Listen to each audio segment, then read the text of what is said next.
Shalom Bapak Ibu, saudara-saudaraku yang terkasih di dalam Tuhan Yesus Kristus.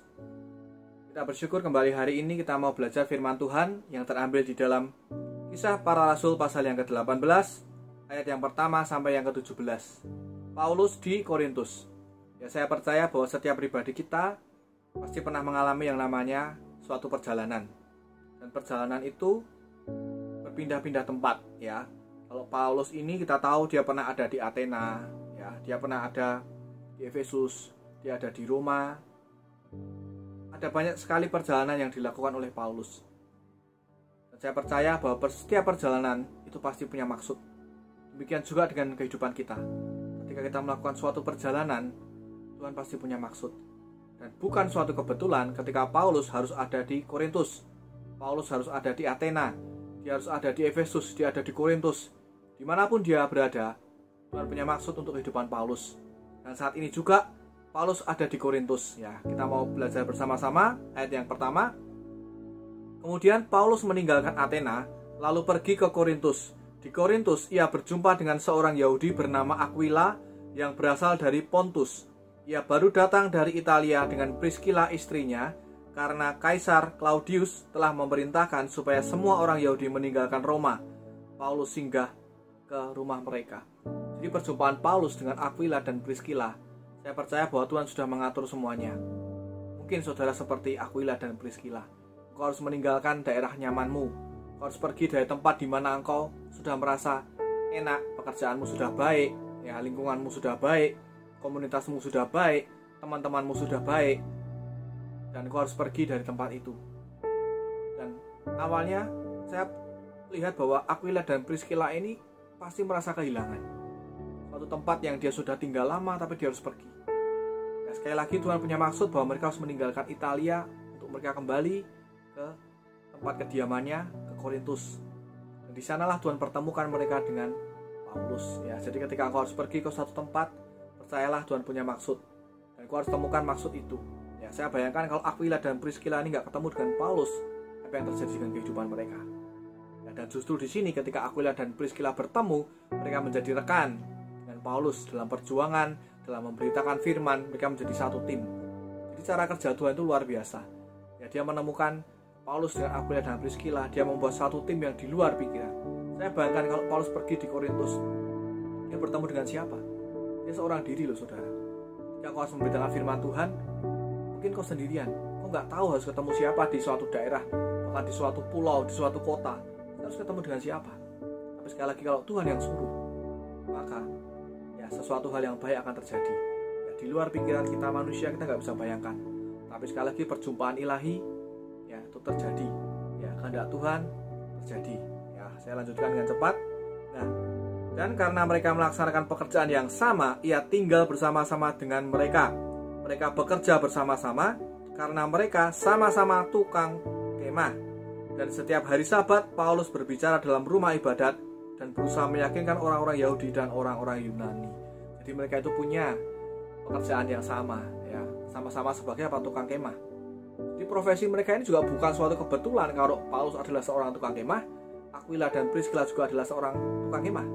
Jadi pekerjaan-pekerjaan yang saudara lakukan saat ini, kau harus percaya bahwa Tuhan bisa pakai untuk kemuliaan namanya. Ya, pekerjaan-pekerjaan apapun, ya, tukang kemah, ya saudara bayangkan bagaimana seorang tukang kemah bisa melayani Tuhan. Tapi di sini kita bisa melihat bahwa pekerjaan sebagai seorang tukang kemah, membuat tenda. Ya, kau yang membuat tenda, dengarkan baik-baik ya, Tuhan bisa pakai hidupmu. Ya, kau yang membuat rumah-rumah, Tuhan bisa pakai hidupmu. Ya, apapun yang kau kerjakan saat ini, percayalah bahwa Tuhan bisa pakai untuk kemuliaan namanya, seperti dia memakai Paulus, Aquila dan Priscilla. Ya. Nah, dan setiap hari Sabat, Paulus berbicara dalam rumah ibadat dan berusaha meyakinkan orang-orang Yahudi dan orang-orang Yunani. Jadi Paulus ini ketemu dengan orang-orang Yahudi, ketemu dengan orang-orang Yunani. Dan saya percaya ada banyak sekali orang-orang yang kita temui. Ya, di sana di setiap hari Sabat, Paulus pun berkhotbah, ya, zaman sekarang berkhotbah di rumah-rumah ibadat, di sinagoge, di tempat-tempatnya berkumpul orang Yahudi dan orang Yunani. Di sana disampaikan firman Tuhan. Yang kita lihat di sini ayat yang kelima. Jadi pekerjaan-pekerjaan Paulus ini sungguh luar biasa, ya. Dia tidak menyerah, dia terus memberitakan firman dan berusaha meyakinkan. Ya. Ayat yang kelima. Ketika Silas dan Timotius datang dari Makedonia, Paulus dengan sepenuhnya dapat memberitakan firman, ya, di mana ia memberi kesaksian kepada orang-orang Yahudi bahwa Yesus adalah Mesias. Saudara lihat bahwa pekerjaan-pekerjaan Paulus ini ternyata masih membutuhkan bantuan dari Timotius dan Silas, ya, supaya sepenuhnya Paulus dapat memberitakan firman. Jadi seringkali sebagai orang penginjil, ya, Paulus menginjil, dia memberitakan firman, dia pun membutuhkan dukungan dari teman-temannya, dia membutuhkan dukungan dari orang-orang di sekitarnya. Kau bisa membantu di mana pekerjaan Tuhan berada. Ya, jadi saudara jangan merasa bahwa kau tidak bisa apa-apa. Ketika kau dengar firman ini, siapapun dirimu, ketika ada orang di sekitarmu yang memberitakan firman Tuhan, bantulah mereka, ya, supaya mereka dengan leluasa dapat memberitakan firman Tuhan dengan sepenuhnya, ya, secara material, ya, secara finansial, dukungan secara emosi, secara moral. Kau bisa kuatkan mereka, secara spiritual, doakan mereka supaya pemberitaan firman Tuhan terjadi di kotamu, ya, terjadi di bangsamu, di pulaumu, di sukumu, ya, sehingga kebangunan yang besar itu akan terjadi, ya. Firman Tuhan diberitakan di Korintus, ya. Tapi kalau saudara lihat di ayat yang ke-6, tetapi ketika orang-orang itu memusuhi dia dan menghujat, ya, ia mengebaskan debu dari pakaiannya dan berkata kepada mereka, biarlah darahmu tertumpah ke atas kepalamu sendiri, aku bersih, tidak bersalah. Jadi di sini kita lihat bahwa ketika Paulus memberitakan firman Tuhan, ada orang-orang yang memusuhi dia, ada orang-orang yang tidak senang, ya. Dimanapun kita memberitakan firman, pasti ada orang-orang yang memusuhi. Ya, itu suatu hal yang biasa. Ya, dan saudara percaya bahwa Tuhan itu menyertai, kau harus kuatkan imanmu, bersikap seperti Paulus, ya, tidak pantang menyerah. Ya sudah, kalau memang kau tidak mau terima firman Tuhan, ya, seperti ini, ya sudah. Akhirnya Paulus pun harus pergi, ya, dia mengebaskan kakinya, ya, sebagai tanda. Ayat yang ke-7, maka keluarlah ia dari situ, lalu datang ke rumah seorang bernama Titius Justus yang beribadah kepada Allah dan yang rumahnya berdampingan dengan rumah ibadat. Ya, ternyata Tuhan pun mempertemukan Paulus dengan orang yang lain, ya, seseorang yang bernama Titius Justus yang beribadah kepada Allah. Jadi ternyata bahwa orang-orang yang beribadah kepada Allah itu masih ada di kota itu.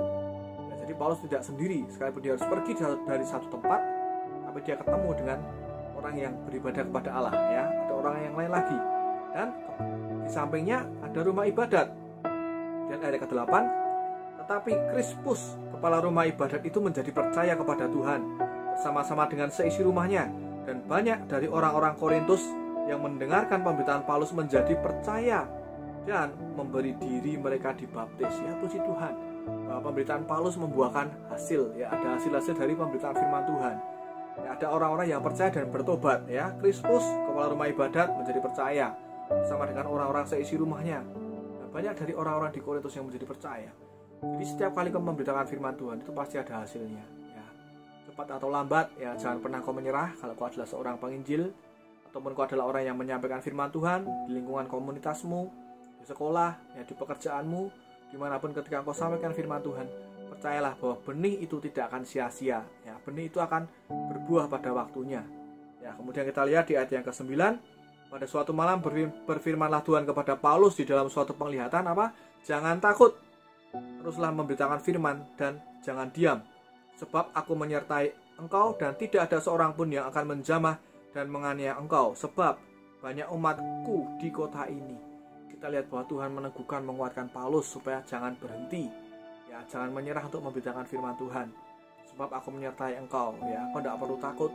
Kita lihat penyertaan Tuhan itu kepada orang-orang yang memberitakan firman-Nya. Dia tidak pernah meninggalkan sendirian, tapi dia berjanji akan menyertai, ya, dia akan menolong, dia akan memberikan jalan, ya, sehingga firman-Nya diberitakan dan kemuliaan bagi nama Tuhan. Jadi kita bersyukur, dan saudara bisa lihat, ya, sampai di ayat-ayat selanjutnya bagaimana Tuhan itu menyertai kehidupan Paulus, bahwa Tuhan itu senantiasa menyertai, ya. Jangan sampai kita berhenti dimanapun engkau berada, ya, kota manapun, ya, di tempat di mana kau sedang ditempatkan oleh Tuhan, ya, kalau bahasa nabi-nabi, di mana tempat kau dibuang oleh Tuhan, beritakanlah firman, ya. Siap atau tidak siap, baik ataupun tidak baik, kau harus percaya bahwa Tuhan menyertai orang-orang yang berserah kepadanya, ya, dan biarlah kehendak Tuhan yang terjadi di bumi seperti di surga, ya. Puji Tuhan, Tuhan Yesus memberkati. Haleluya.